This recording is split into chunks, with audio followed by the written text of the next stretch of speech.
موضع حضرت علی مشکل کشا۔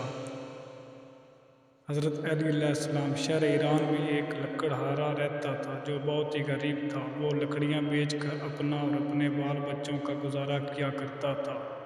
ایک دن اپنی لڑکی سے کہنے لگا کہ بیٹی ہمسائے کے گھر سے سگریٹ سلگا لاؤ۔ جب لڑکی سگریٹ سلگانے کے لیے گئی تو اس نے دیکھا کہ ہمسائی عورت کلیجی بھون رہی ہے۔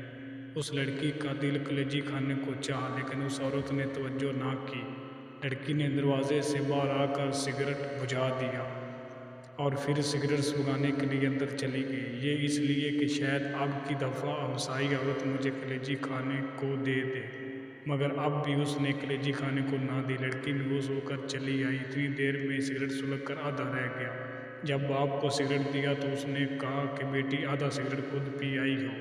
کہا نہیں ابا جان، ہمسائی عورت کلیجی بھون رہی تھی اور میرا دل کھانے کو چاہتا تھا، اس لیے میں بار بار سگریٹ کو بجھا کر جلانے کے لیے جاتی۔ ابا جان آپ میرے لیے کل ضرور کلیجی لائیں۔ لکڑہارے نے کہا بیٹی ہمارے گھر میں تو اتنے پیسے نہیں ہیں۔ یہ موضع ہے حضرت علی مشکل کشا کا۔ جو بھی کسی کو مشکل ہو، حاجت ہو، حضرت علی مشکل کشا کا موضع پڑھے، انشاءاللہ اس کی مراد ضرور پوری ہوگی۔ ویڈیو اچھی لگی تو لائک کرنا، شیئر کرنا، میرے چینل کو سبسکرائب کرنا۔